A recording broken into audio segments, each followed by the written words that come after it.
नीली आंखों वाली परी। सालों पहले भान्या राज में कर्ण राजा का शासन चलता था। राजा का दिल बहुत साफ था। वह हर त्योहार के दिन लोगों को दान देते थे। इस साल भी एक त्योहार के अवसर पर राजमहल में दान लेने वाले की भीड़ लग गई। राजा ने सबको भर भर कर दान दिया। अंत में कमर को झुकाते हुए एक महिला राजा के पास दान लेने के लिए पहुंची, लेकिन तब तक राजा के पास दान देने के लिए कुछ भी नहीं बचा। राजा ने तुरंत अपने गले से हीरे का हार निकालकर उस महिला को दे दिया। वह महिला राजा के सिर पर हाथ फेरते हुए आशीर्वाद देकर चली गई। अगले दिन राजा अपने बगीचे में बैठकर सोच रहे थे कि मेरे जीवन में एक पुत्र की कमी है। भगवान ने मुझे सब कुछ दिया, लेकिन पुत्र सुख पता नहीं क्यों नहीं दिया। तभी राजा के गोद में आकर एक आम गिरा। राजा इधर उधर देखने लगा। उनके मन में हुआ कि आखिर यह आम मेरी गोद में आया कैसे। तभी कुछ देर बाद उन्हें बहुत सारी परियां दिखी। उन सभी परियों में से एक नीली आंखें वाली परी राजा के सामने आई और बोलने लगी कि इस आम को अपनी पत्नी को देना। यह आम तुम्हें पुत्र रत्न देगा। इसे खाने के 9 महीने बाद ही तुम्हारी पत्नी माँ बन जाएगी। वैसे तुम्हारे भाग में पुत्र सुख तो नहीं है, लेकिन तुम दिल के साफ हो और बहुत दानी हो, इसलिए तुम्हें यह सुख मिला है। बस यह सुख तुम्हें सिर्फ 21 साल तक मिलेगा। जैसे ही तुम्हारे बेटे की शादी होगी, उसकी मौत हो जाएगी। राजा ने दुखी मन से नीली आंखों वाली परी से पूछा, क्या इसका कोई उपाय नहीं है? परी ने कहा, राजन, कल मैं कमर झुकाते हुए एक साधारण महिला के रूप में तुम्हारे दरबार में दान लेने के लिए आई थी। देखो, जो माला तुमने मुझे दी थी वो मेरे गले में है। तुम्हारी इसी कर्म और दूसरे की मदद करने की भावना के कारण मैं तुम्हें पुत्र का आशीर्वाद देने के लिए आई हूँ। लेकिन तुम्हारा बेटा 21 साल से ज़्यादा नहीं जी पाएगा। फिर भी तुम उसकी मौत होते ही उसे एक सिंदूर में डाल देना। उसके बाद संदूक में 4 दही के घड़े और बीच जंगल में लाकर छोड़ देना। इतना कहकर नीली आंख वाली परी वहां से ओझल हो गई। राजा ने महल जाकर सारी बात अपनी पत्नी मैत्री को बता दी और उसे आम खाने के लिए दिया। राजा की पत्नी ने आम खाने के ठीक 9 महीने के बाद एक पुत्र को जन्म दिया। बेटा होने की खुशी में राजा ने बहुत बड़ा जश्न रखा। जश्न के बाद बेटे का नाम देव रखा गया। होते होते राजकुमार देव की उम्र 21 साल की हो गई। उसे विवाह के लिए प्रस्ताव आने लगे। राजा ने एक बुद्धिमान लड़की वत्सला से अपने बेटे की शादी करा दी। शादी के कुछ ही दिनों के बाद नीली आंखें वाली परी की बात सच हो गई और राजा का बेटा देव मर गया। राजा और रानी नीली आंखें वाली परी की बात भूल गए थे। जब देव के अंतिम संस्कार के लिए राजा लोगों के साथ शमशान की ओर बढ़ने लगे तो राजा को परी की बात याद आ गई। तुरंत राजा ने सबको एक बड़ा सा संदूक और 4 दही के घड़े लाने के लिए कहा। संदूक आते ही राजा ने भारी मन से अपने बेटे को उसमें डाला और दही के 4 घड़े भी रख दिए। उसके बाद राजा ने अपने सैनिकों की मदद से उस घने जंगल के बीच में रख दिया। वहां से लौटने के बाद राजा का मन किसी काम में नहीं लगा। कुछ समय बाद देव की पत्नी अपने मायके चली गई। समय बीता और देव की मृत्यु को 1 साल हो गया। देव की पत्नी वत्सला के घर एक बूढ़ा आदमी खाना मांगने के लिए पहुंचा। उसने बड़े प्यार से उसे खाना खिलाया। खाना खाने के बाद राजा लोगों के साथ शमशान की ओर बढ़ने लगे तो राजा को परी की बात याद आ गई। तुरंत राजा ने उसको सबको एक बड़ा सा संदूक और 4 दही के घड़े लाने के लिए कहा। संदूक आते ही राजा ने भारी मन से अपने बेटे को उसमें डाल दिया और दही के 4 घड़े भी रख दिए। उसके बाद राजा ने अपने सैनिकों की मदद से उस घड़े को घने जंगल के बीच में रख दिया। वहां से लौटने के बाद राजा का मन किसी काम में नहीं लगा। कुछ समय बाद देव की पत्नी अपने मायके चली गई। समय बीता और देव की मृत्यु को 1 साल हो गया। देव की पत्नी वत्सला के घर एक बूढ़ा आदमी खाना मांगने के लिए पहुंचा।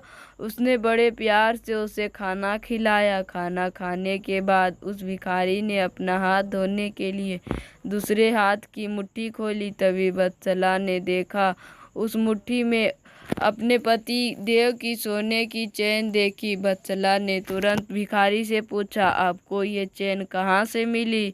या मेरे पति की है जिन्हें संदूक में बंद करके जंगल के बीच में रखा गया था? भिखारी ने डरते हुए कहा, हाँ, मैंने ये चेन उसी संदूक से निकाली है।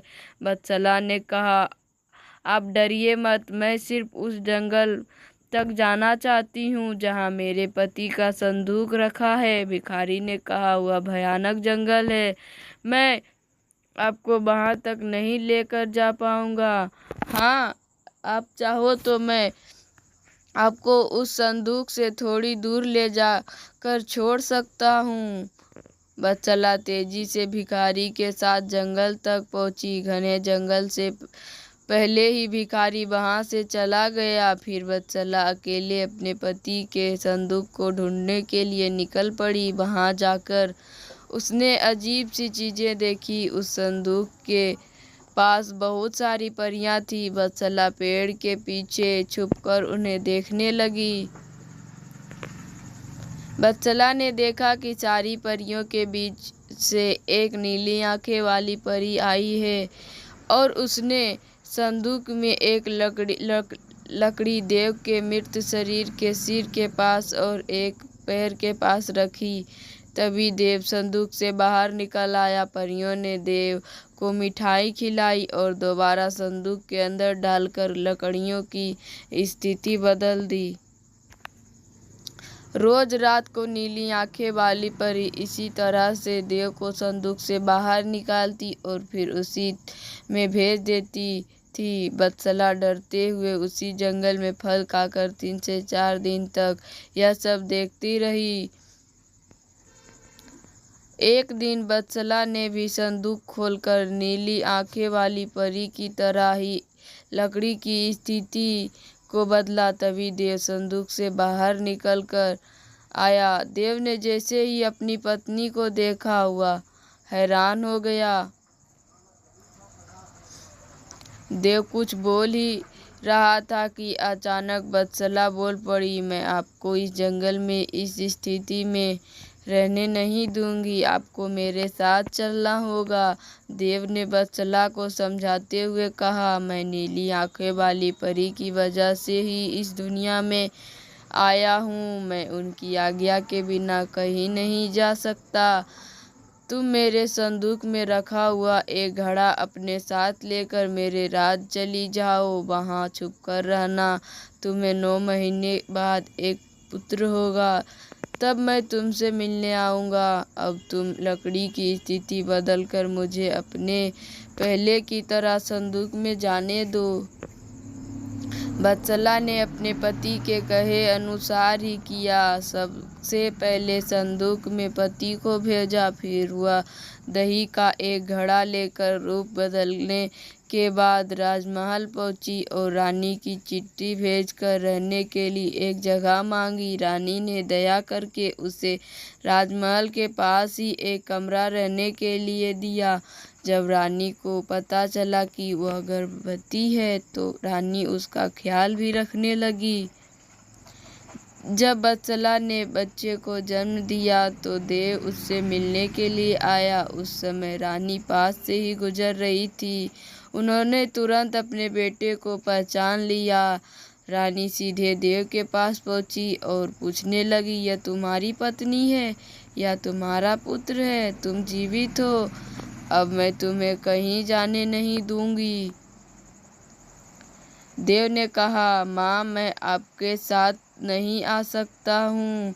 इसका एक ही उपाय है, आपको अपने पोते के लिए एक उत्सव रखना होगा। आप उसमें सारी परियों को बुलाइए। जब परियां आ जाए तो नीली आंखें वाली परी का बाजूबंद किसी तरह निकाल कर जला देना। उसके बाद नीली आंखें वाली परी से मेरे जीवन का वरदान मांग लेना। इतना कहकर राजकुमार देव वहां से चला गया। उसकी माँ ने दुखी मन से उसे विदा किया। कुछ ही दिनों में रानी मैत्री ने अपने बेटे देव के कहे अनुसार जश्न रखा और सारी परियों को भी बुलाया। सभी जश्न में डूबे हुए थे। तभी रानी मैत्री का पोता रोने लगा। रोते बच्चे को देखकर नीली आंखें वाली परी ने उसे अपनी गोद में उठा लिया। तभी रानी मैत्री ने परी से कहा, देखिए ना, इसे आपका बाजूबंद पसंद आ गया है। तभी तो आपके पास आते ही इसने रोना बंद कर दिया। क्या आप कुछ देर के लिए अपना बाजूबंद खेलने के लिए दे देंगी? परी ने तुरंत अपना बाजूबंद उस बच्चे को दे दिया। रानी मैत्री को इसी मौके का इंतजार था। उसने सबकी नजरें बचाते हुए उस बाजूबंद को आग में डाल दिया। नीली आंखें वाली परी ने अपने जलते बाजूबंद को देखकर रानी मैत्री ने पूछा, आपने यह क्या किया? अब हम आपके बेटे देव को अपने पास उस जंगल में नहीं रख पाएंगे। यह सुनते ही रानी मैत्री ने रोते हुए परी से प्रार्थना की। उन्होंने कहा, आपकी कृपा से मुझे बेटा हुआ था। अब आपको ही कृपा करके मेरा बेटा लौटाना होगा। मैं आपसे अपने बेटे देव की भीख मांगती हूँ। नीली आंखें वाली परी को माँ का प्यार देखकर दया आ गई और उन्हें आशीर्वाद दिया। परी के आशीर्वाद से राजकुमार देव संदूक से निकलकर घर लौट आया। कुमार अपने परिवार के साथ खुशी खुशी रहने लगा। कहानी से सीख, विनम्रता से सबका दिल जीता जा सकता है और सब्र का सही रणनीति से इंसान मुश्किल काम को भी पूरा कर लेता है। धन्यवाद। अगर मेरी कहानी पसंद आए तो मेरे चैनल को सब्सक्राइब जरूर कीजिएगा।